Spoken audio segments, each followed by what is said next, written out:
حسین کی بیمار بیٹی جناب صغرا جناب ام سلمہ کے پاس آئی اور آ کے کہا نانی اماں کیا مجھے قلم داواد اور کاغذ مل سکتا ہے؟ کہا بیٹی قلم داواد اور کاغذ لے کر کیا کرو گی؟ کہا میں اپنے بابا کو خط لکھوں گی، بس یہ سننا تھا۔ جناب ام سلمہ رونے لگی۔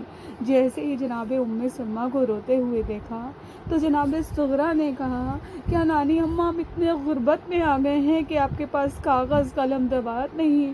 کہا نہیں بیٹی اس لیے رو رہی ہوں، خط لکھ تو دو گی لیکن خط لے کر کون جائے گا؟ کہا نانی اماں آپ پریشان نہ ہو، ارے مدینہ سے 8 مائل کی دوری پہ ایک جگہ ہے جسے مجمع الطرائق کہتے ہیں، وہاں سے الگ الگ ملکوں کے راستے نکلتے ہیں، لوگ ادھر سے الگ الگ ملک کو جاتے ہیں۔ بس ایک بار جناب صغرا نے کہا میں مجمع الطرائق میں جا کر بیٹھ جاؤں گی اور پوچھوں گی کوئی ہے عراق جانے والا؟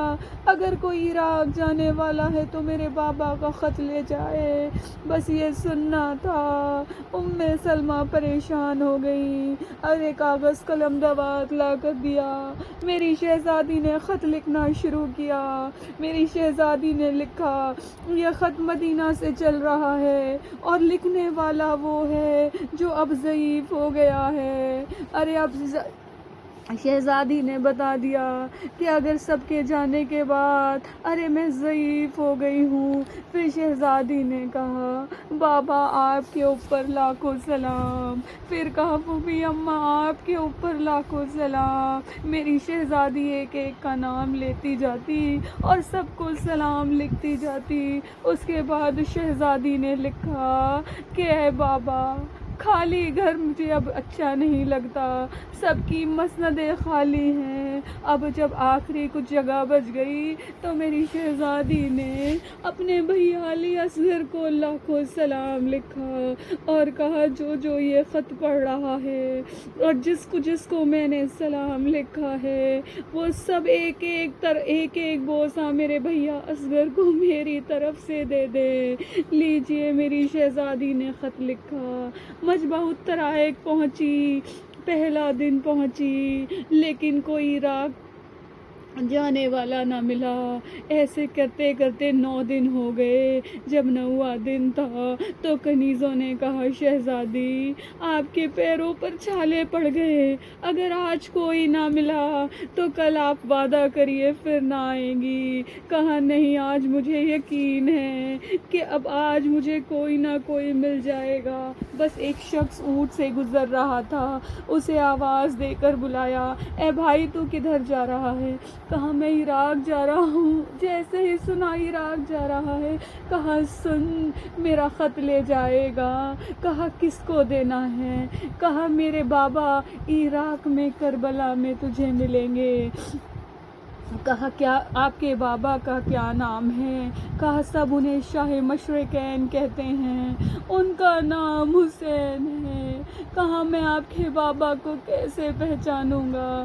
کہا جب تو کربلا پہنچے گا تو تجھے کچھ خیمے نظر آئیں گے جو سیاہ رنگ کے ہوں گے، وہ میرے بابا کے خیمے ہوں گے۔ کہا خیمے تو پہچان لوں گا، سیاہ رنگ کے ہوں گے، لیکن آپ کے بابا کو کیسے پہچانوں گا؟ کہا بہت آسان ہے، میرا بابا کبھی اکیلا نہیں چلتا، میرے بابا کے دائیں ہمیشہ قمر بنی ہاشم میرا چچا عباس چلتا ہے، ارے میرے بابا کے بائیں میرا بھیا علی اکبر ہوتا ہے، میرے بابا کے پیچھے میرے بھیا اونو محمد اور قاسم ہوتے ہیں۔ جب تو دیکھنا اتنے لوگوں کے بیچ کوئی شخص چل رہا ہے تو سمجھ جانا وہ میرا بابا حسین ہوگا۔ لیجئے قاصد پہنچا، ارے کب پہنچا؟ جب میرا مولا ذوالفقار کی مدد سے اصغر کو دفن کر چکا تھا، میرا مولا بیٹھا ہوا تھا کہ دیکھا ایک شخص آیا ہے، وہ کچھ ڈھونڈ رہا ہے۔ کہا اے بھائی تو کیا ڈھونڈ رہا ہے؟ کہا میں ڈھونڈ رہا ہوں کہ میں کسی کا خط لے کر آیا ہوں، وہ مجھے مل جائے۔ کہا تو کس کا خط لے کر آیا ہے؟ تو کہاں سے آیا ہے؟ کہا میں مدینہ سے آیا ہوں۔ ارے میں صغرا کا قاصد ہوں۔ میرے مولا جو ذوالفقار کے اپنے ہاتھ میں لکھے ہوئے بیٹھے تھے، اٹھ کر کھڑے ہو گئے، دونوں ہاتھوں کو پھیلا دیا۔ کہا لا وہ خط مجھے دے دے۔ کہا کیسے دے دوں آپ کو خط؟ کہا میں نے اپنے جب چلا تھا تو میں نے شہزادی سے علامات پوچھی تھی کہ میں آپ کے بابا کو کیسے پہچانوں گا۔ شہزادی نے کہا تھا میرا بابا شاہ مشرقین ہے، ان کا نام حسین ہے۔ امام حسین نے سر جھکا کر کہا اے بھائی میں وہی حسین ہوں۔ کہا لیکن مجھے وہ سارے علامات نظر نہیں آتے جو آپ کی بیٹی نے بتائے تھے۔ نہ آپ کے دائیں کوئی نظر آتا ہے، نہ بائیں نظر آتا ہے، نہ پیچھے نظر آتا ہے، بس اتنا سننا تھا۔ کہا اے بھائی چل میرے ساتھ، آ تجھے فرات کے پاس لے چلوں۔ ارے یہ جو دونوں ہاتھ کٹائے فرات کے پاس سو رہا ہے، یہ قمر بنی ہاشم حسین کا بھائی عباس ہے۔ ارے آ تجھے آگے لے چلوں، یہ میرا بیٹا علی اکبر ہے، اور آگے چل، یہ میرے اونو محمد ہیں۔ ارے میرے مولا نے سب کی لاشیں دکھائے۔ اس کے بعد قاصد نے جب خط دیا، امام خط پڑھنے لگے، رونے لگے۔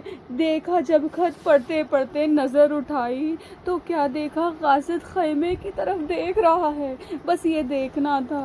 مولا نے کہا اے قاصد خیمے کی طرف نہ دیکھ، وہاں نبی زادیاں ہیں۔ کہا مولا معاف کریے گا، میں اندھا ہو جاؤں اگر میرے دل میں یہ خیال آئے کہ میں نبی زادیوں کو دیکھ رہا ہوں۔ ارے آپ کی بیٹی نے چلتے چلتے ایک اور وصیت کی تھی اور کہا تھا اے قاصد جب تو پہنچے، جب میرا بابا خط پڑھ رہا ہو تو خیمے کی طرف دیکھتے رہنا، ایک چھوٹا بچہ گھٹنیوں چلتا ہوا آئے گا، وہ میرا بھیا علی اصغر ہوگا، اس کو میری طرف سے بوسہ دے دینا۔ بس یہ سننا تھا۔ امام حسین رونے لگے۔ کہا اے قاصد آ تجھے اس جگہ لے چلوں جہاں صغرا کا بھائی علی اصغر آرام کر رہا ہے۔ امام نے قبر کو بوسہ دیا اور صغرا کا وصیت پوری کر دی۔ انا للہ و انا الیہ راجعون۔ پروردگار ہماری اس مختصر سی عزاداری کو قبول فرما۔ پروردگار اگر آنسو نکل آئے ہوں تو یہ آنسو بھی فاطمہ زہرا کے رومال میں جگہ پالیں۔ پروردگار جو بیمار ہیں شفا کلی عطا فرما۔ پروردگار وبا کے چلتے ہمارے امام بارگاہ بند ہیں، ان کے دروازوں کو کھول دے۔ پروردگار ہمارے گناہ کبیرہ اور صغیرہ کو بخش دے۔ پروردگار ان گناہوں کو بخش دے جن سے دعائیں رد ہو رہی ہے۔ پروردگار ہمارے والدین کا سایہ ہمارے سلوک پر سلامت رکھ۔ پروردگار ہمیں حج اور زیارت سے مشرف فرما اور ہم آخری بادشاہ کے ظہور میں آسانی اور سہل کر ان کے انصار میں ہمیں شمار فرما۔